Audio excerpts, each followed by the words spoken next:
성경은 하나님이 창조하였던 이 땅에서 하나님과 어린 양을 거역하고 대적하던 모든 사단의 무리들은 크고 흰 보좌 앞에서 최후의 심판을 받고 불타는 영원한 지옥으로 던져진다고 말하고 있습니다. 그리고 이 세상에 존재하던 모든 것들도 다 끝을 보게 될 것입니다. 한마디로 이 세상은 영원하지 않으며 다 사라져 버린다는 것입니다. 우리는 이 세상은 끊임없이 변화하며 옛사람이 가고 새로운 사람들로 채워지며 문명은 계속 발전하여 더욱 살기 좋은 세상이 되어가는 것으로 생각해 왔습니다. 그러나 이는 하나님을 떠난 인간들의 어리석은 사색에서 나온 착각이었던 것입니다. 잘못된 생각이라는 것입니다. 이 세상에 존재하는 모든 만물들, 즉 땅, 바다, 식물, 또 땅에 기식하는 동물들과 하늘을 나는 새들과 우리가 이 세상에서 아끼던 모든 것들도 다 사라지고 새로운 질적인 변화가 일어나게 될 것입니다. 그런 다음에 하나님의 생명책에 기록된 구원받은 성도들이 들어가 하나님과 어린 양 되시는 그리스도와 더불어 영원히 살게 될 영원한 나라, 새 하늘과 새 땅을 주실 것입니다. 요한은 이러한 영원한 하나님 나라, 새 하늘과 새 땅을 보았던 것입니다. 그래서 우리는 모두 왜 예수님을 믿느냐고 물으면 제사함받고 영생을 얻어 아무런 슬픔이나 고통이 없는 영원한 하나님 나라, 곧 천국 가기 이함이라고 말해 왔습니다.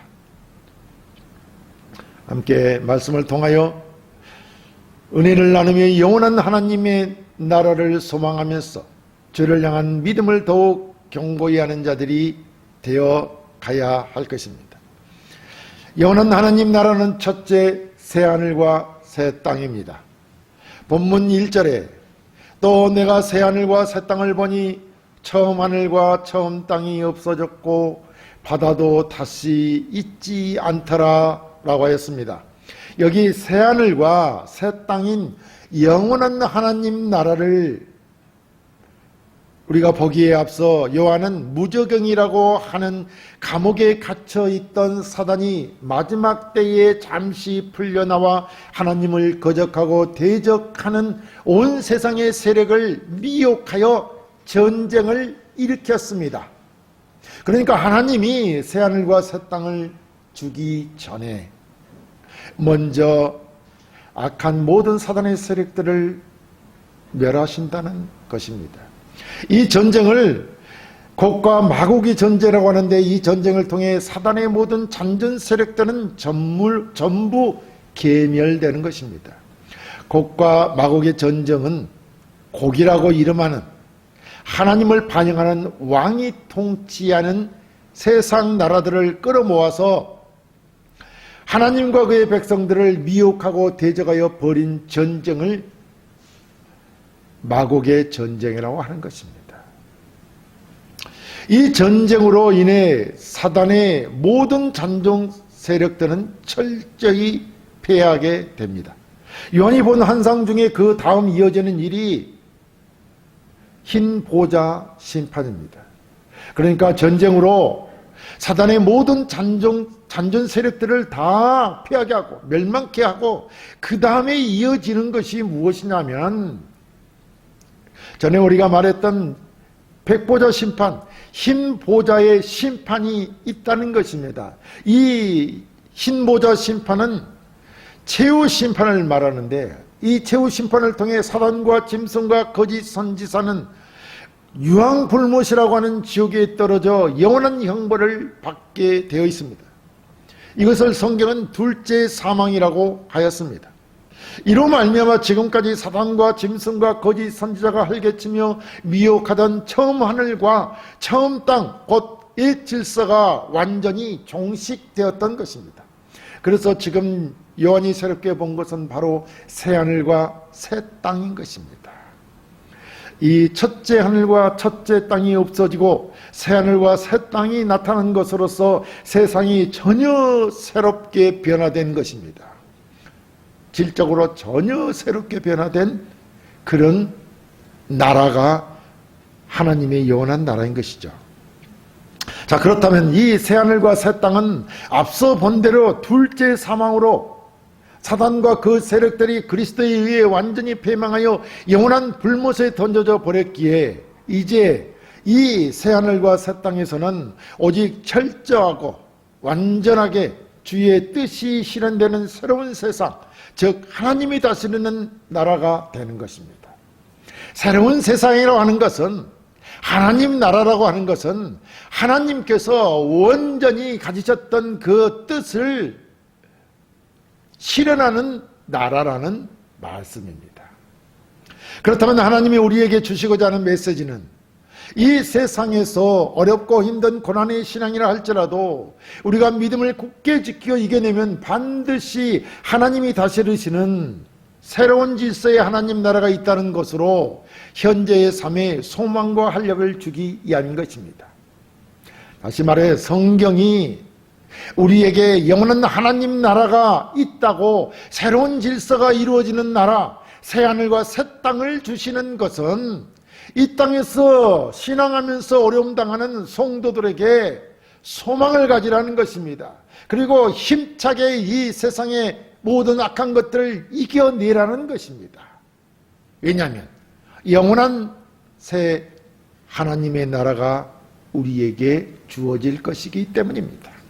그래서 하나님이 주신 우리의 믿음은 천국에서의 영생 목락을 누리게 하기 위함이요, 인간이 추구하는 최대의 열망이며 성경의 근본적인 약속의 성취인 것입니다. 이 세상은 예나 지금이나 참으로 힘들고 고달픕니다.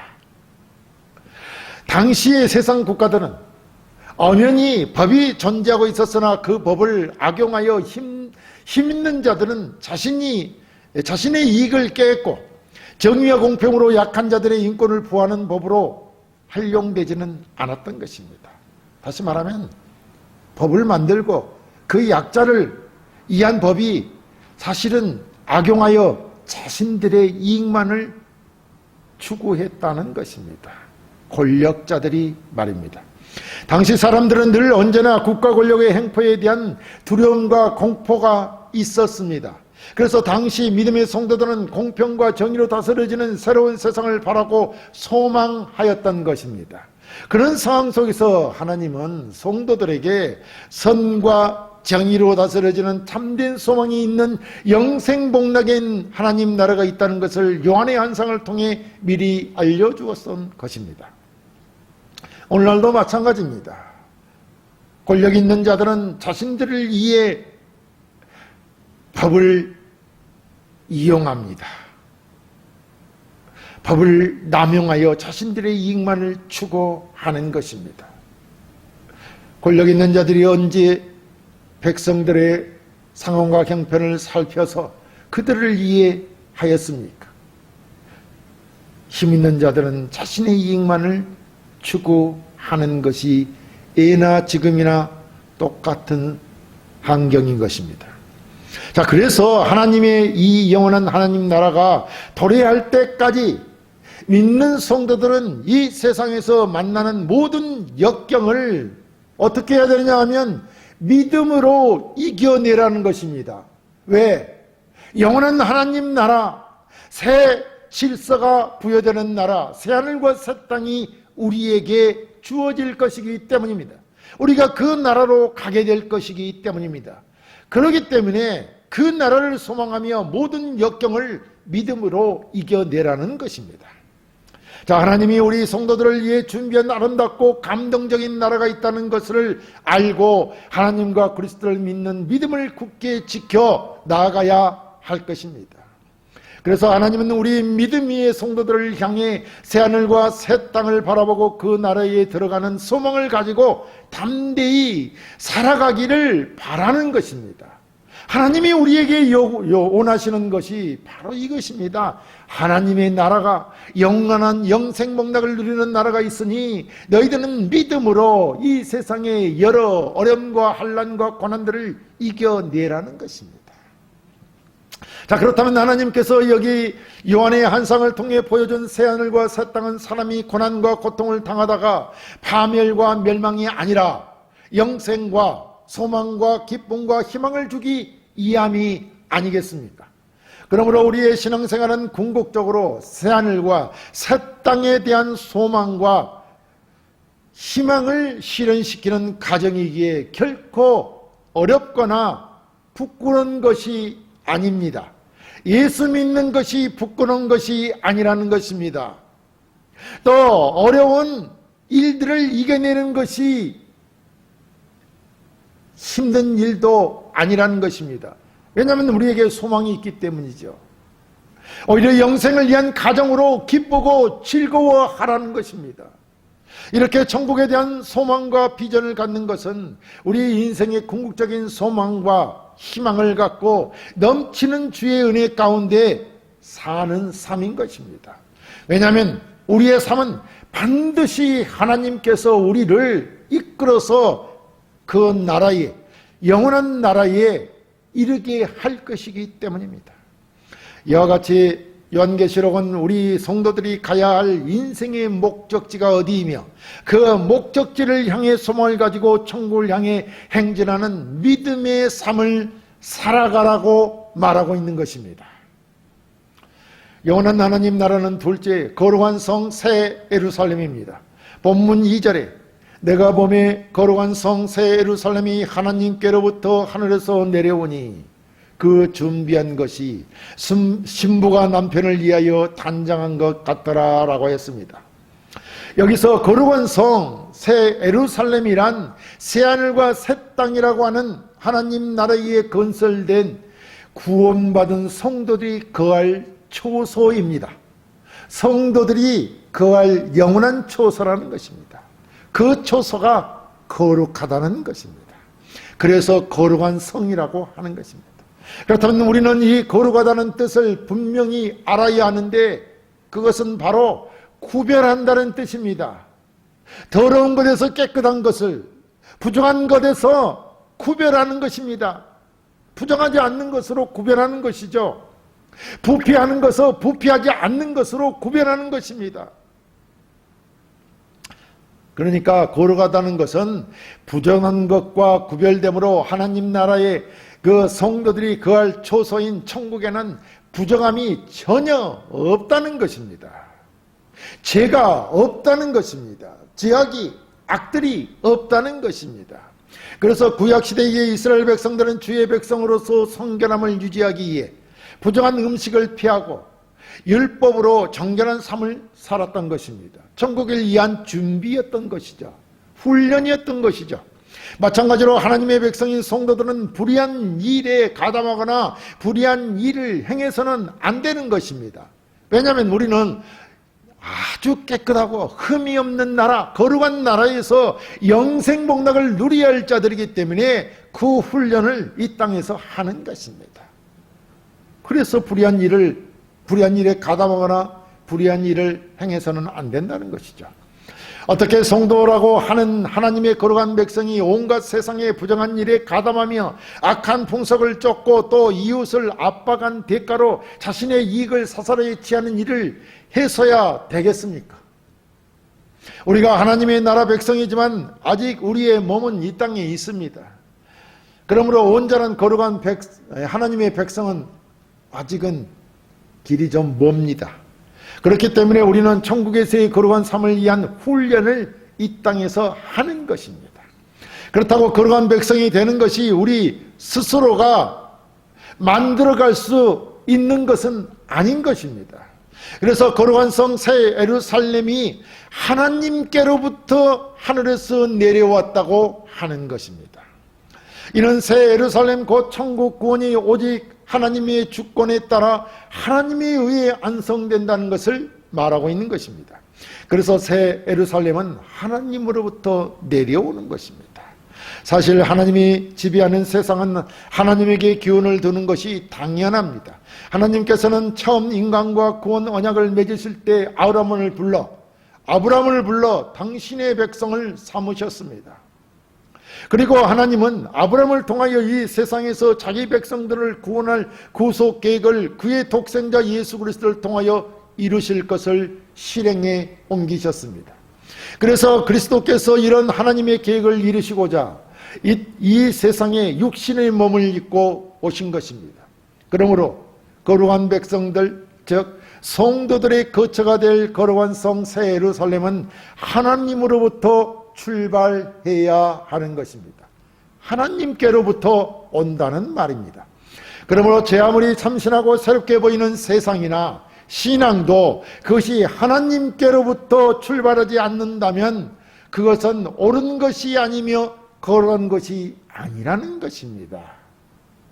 제가 다른 종교를 뭐라고 하는 것이 아니라 성경에 분명히 그렇게 말씀하고 있는 것입니다. 하나님께로 오는 것만이 옳은 것이요 진리요 거룩한 것이라는 말입니다.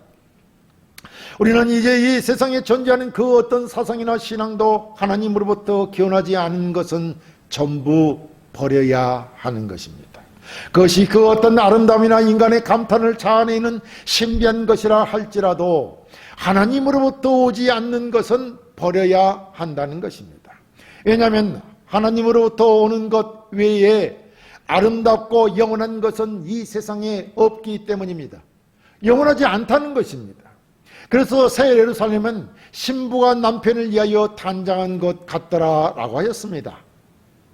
이 말씀은 하나님이 성도들을 위해 준비한 새 예루살렘 성인 천국은 말로 표현할 수 없을 정도로 아름답다는 것입니다.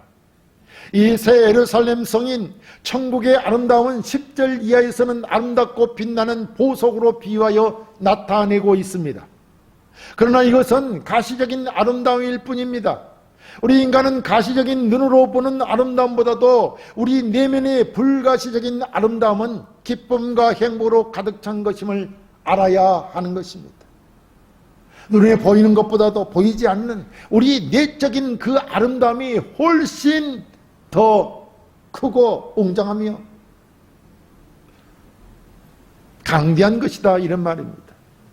무슨 말씀이냐 하면 비록 가진 것이 없어도 이웃과 함께 나누며 고난받는 자들을 위로하며 형제의 슬픔도 함께하고 기쁨을 함께 나누는 것, 그것의 아름다움, 즉 하나님의 사랑에 기인하며 함께 나누며 누리는 것이 진정으로 영원한 하나님 나라인 것입니다. 이것이 내면적인 이 아름다움이 진정한 아름다움이라는 것입니다. 오늘날 신부들은 단장을 간단하게 하지만 당시에는 결혼을 위한 신부의 모습은 실로 인간이 여자로서 갖춰야 될 가장 아름다운 모습이었습니다. 오늘날 신부들은 단장을 간단하게 하죠. 그러나 당시에는 세상에서 가장 아름다운 모습으로 단장을 했다는 것입니다. 그래서 성경도 이렇게 신부의 비유에서 하나님 나라의 아름다움을 나타내고 표현하고 있는 것입니다. 그러니까 신부의 모습은 그 아름다움이 굉장했다는 것이죠.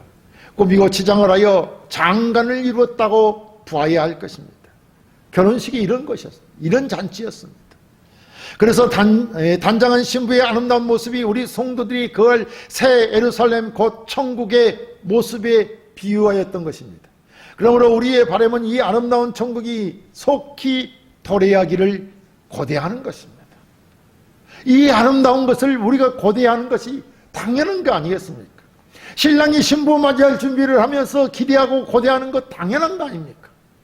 그리하듯이 우리도 이 아름다운 천국이 속히 나에게 오기를 기대하는 것이다, 이런 말입니다.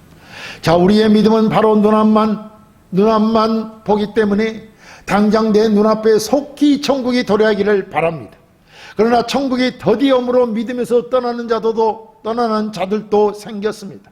하지만 성경이 예언된 그리스도의 성육신과 탄생, 십자가의 죽으심과 부활, 승천, 그리고 성령의 오심까지 모두 다 성경에 예언된 것들은 이루어졌습니다.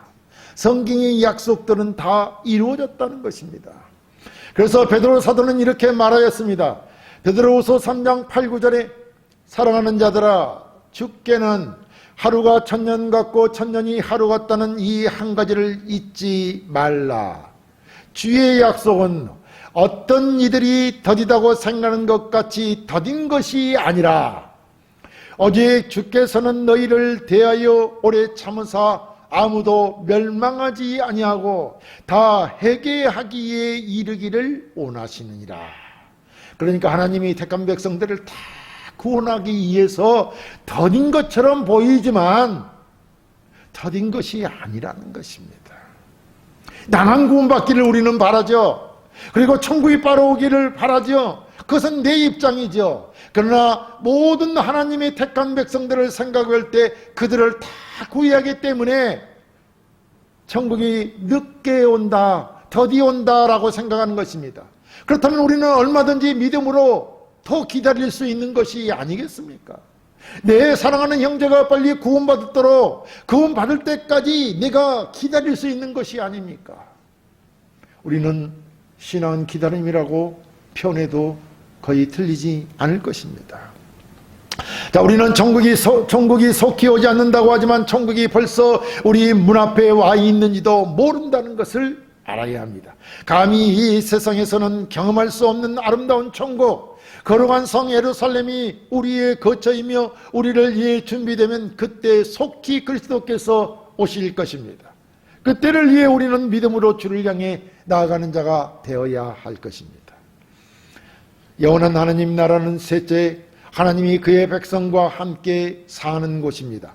본문 3절 4절에 내가 들으니 보좌에 큰 음성이 나서 이르되 보라, 하나님의 장막이 사람들과 함께 있음에 하나님이 그들과 함께 계시리니 그들은 하나님의 백성이 되고 하나님은 친히 그들과 함께 계셔서 모든 눈물을 그 눈에서 닦아주시니 다시는 사망이 없고 애통하는 것이나 고가는 것이나 아픈 것이 다시 있지 아니하리니 처음 것들이 다 지나갔음이러라 라고 했습니다.